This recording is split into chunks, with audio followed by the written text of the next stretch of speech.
The name Andretti is perhaps one of the most well-known in all the racing world. The patriarchs Aldo and Mario Andretti stormed onto the scene in the 1950s and 60s, with Mario winning in almost every aspect of motorsports. Aldo also had a respectable career, but retired after suffering severe injuries to the head from a crash in 1969.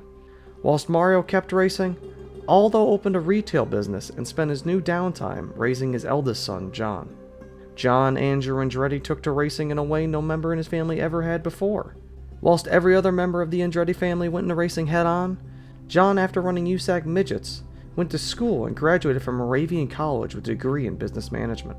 He originally had aspirations to be a stockbroker, but the inevitability of a racing career was at his doorstep.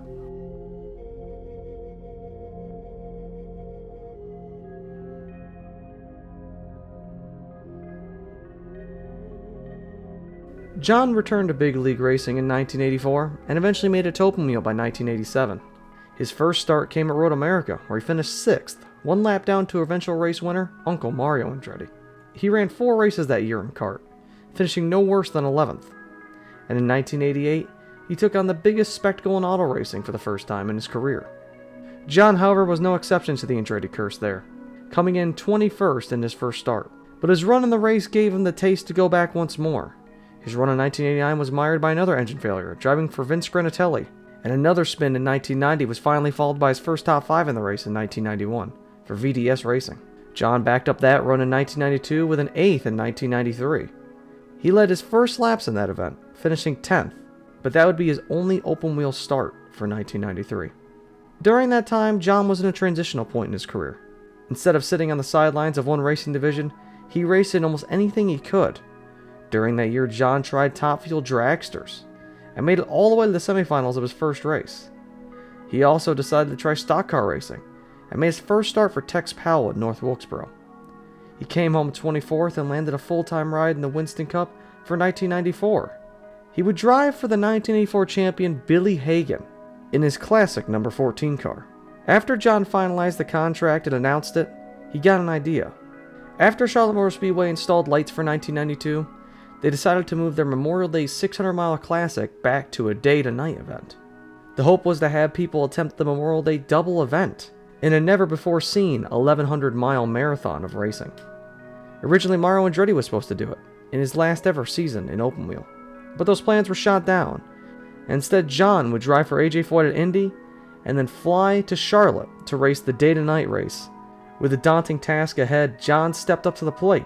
John's day started at Indy, where he rolled off 10th and came home in the same spot at the end of the day. As little Al stood tall in victory lane drinking the victor's milk, John ran to a nearby plane which departed as fast as possible. John made it to Charlotte with roughly 20 minutes to spare and strapped into his number 14 Chevrolet. Sadly, however, John only made it roughly halfway through the race before a crash and a camshaft took him out, making him unable to run all 1,100 miles. This would be John's only official attempt at the 1,100-mile challenge, and no driver would officially attempt it again until 1997.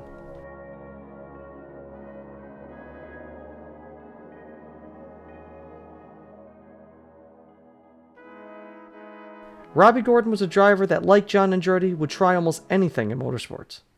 Robbie was the great-grandson of early 20th century race car driver Huntley Gordon, who was a dairy farmer turned race car driver, and started 6 AAA events from 1914 to 15.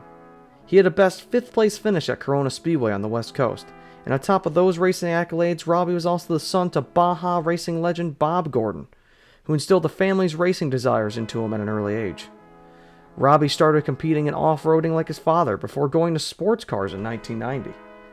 Making a name for himself at the young age of 22 years old, Robbie took a ride in 1990 for Junie Donlavey in the ARCA Series. His first stock car start began with him winning the pole at Atlanta, to which he then battled Charlie Glotzenbach and Bill Venturini for the win until Axel took him out late. In 1991, Donlavey gave Robbie 2 starts that same year in the Cup Series. He started the Daytona 500, with his first ever start being an 18th place finish, and then the next week at Richmond he came home 26th. Robbie then stepped away from stock cars after that, and his next major division start was in 1992 in kart. He ran 7 races for Chip Ganassi, with a best finish of 8th twice. In 1993, he made his first go at the Indy 500. Robbie ran with teammate John Andretti at AJ Foyt Enterprises. He fell out early, however, due to a gearbox. Robbie then ran full-time a car through 94 to 96, where in 94 and 95, Robbie had 2 fifth-place finishes in the Indy 500. Robbie did not participate in the 1996 Indy 500, as he was on the kart side of the open wheel split. In 1997, Robbie moved back to NASCAR full-time for Felix Sabates and committed to his first attempt at the Andretti Double. It was mired by rain, however, as Indy 500 was washed out on Sunday, and he went to Charlotte and ran the rain-shortened race there. After that, he went back to the Speedway on Monday and ran the first 15 laps of the race before the rain pushed the event back to Tuesday. As the weather finally cleared, he pulled off the pit lane and his car caught on fire, ending his Indy 500 bid immediately. Robbie then returned to kart in 1998 and 99, not making a return to full-time cup racing until 2000. He came back at the turn of the century to run for John Menard in the Winston Cup Series, where he would officially attempt his first double. Robbie was excited to run the double, as in the year prior he'd come less than 3 miles away from winning his first ever Indy 500 before fuel mileage gave the win to Kenny Brack. But now Robbie was dead set on an Indy 500 victory. His first attempt at the double went well. A 6th place run on the lead lap set him up for the possibility of completing all 1,100 miles. But he missed the start to the Coca-Cola 600, and P.J. Jones had to replace him for the opening part of the race. The 13 car did eventually finish 35th, but Robbie again came short of all 1,100 miles. Robbie again tried it in 2002 after not having a cup ride in the 2001 600, and got 8th, finishing on the lead lap. He then flew to Charlotte, strapped into his 31 car for RCR, and came home 16th, only 1 lap down. In 2003, Robbie pulled it off again, but fell out early in Indy. He flew to the 600 that was shortened by rain and finished 17th. He made one more go of it in 2004, but fell out before halfway at Indy. He got to Charlotte and finished 3 laps down at 20th, and that was Robbie's last official attempt at the double. He stopped running open wheel after 2004, and eventually pulled out of NASCAR by 2012 to start his Stadium Super Truck Series.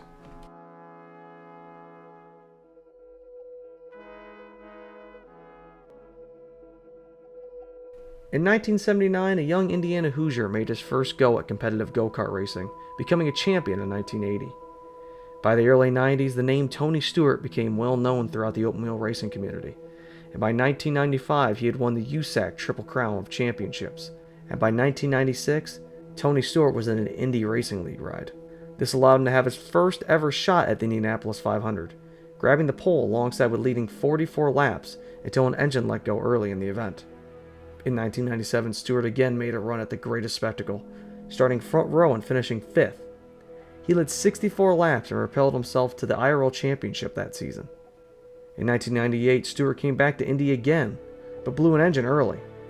And by this time, Tony Stewart was ready to make the move to NASCAR and run for Joe Gibbs, but he still had aspirations to join childhood hero A.J. Foyt as the Indy 500 winner. In 1999, during his rookie year, he set his sights on his first Indy Double. Over the month of May, Tony qualified the worst he'd ever done for the Indy 500, placing 24th. And Charlotte was more of the same with a 27th place qualifying run. Tony started his day in Indy and worked through the field. Whilst he didn't lead for the first time in his career at Indy, he came home 9th and flew to Charlotte. He made it in time and strapped in racing hard throughout the night, before eventually coming home 4th. Stewart over those 2 races put up the best average finish by any person covered so far, a 6.5. Confident that he could not only finish both races but win them, Stewart entered in 2001 for a second shot at glory. He became the first man to officially do it twice, and had the greatest run anybody's ever had. He started 7th at Indy, and led 13 laps over the day before coming home 6th. He then flew to Charlotte, hopped into the 20 car, and charged through the field before officially getting 3rd. Tony became the first person, and still the only person, to complete every lap of both races in the same day, and currently the all-time best run of a 4.5 average finish for both events. Stewart sadly never attempted the Andretti Double again after that, and his best run still stands as his last run.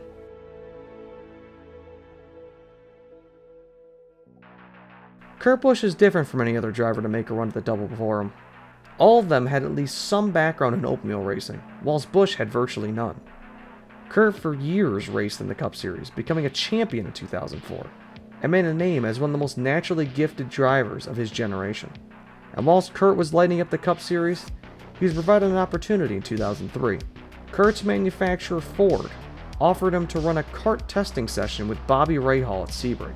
Kurt accepted the offer and hot-lapped the open-wheel car, turning laps much slower to the other test car there, Oriole Serva. The test, however, was just for fun apparently, but it gave Kurt a desire.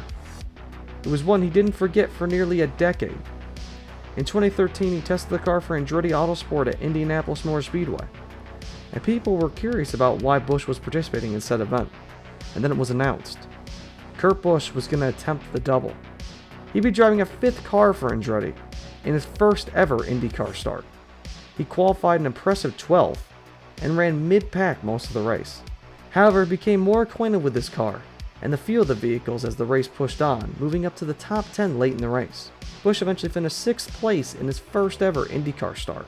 Many were blown away by Busch's run, and he quickly headed for Charlotte. He got there in time and rolled off in the back. Kurt ran most of the night mid-pack before losing an engine with 130 laps to go.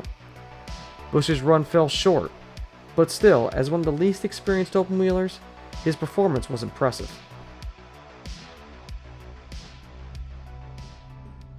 Since Busch's run in 2014, no driver has attempted the double. Rumors every year pop up of someone doing it, but yet again in 2022, it appears no driver will make an attempt.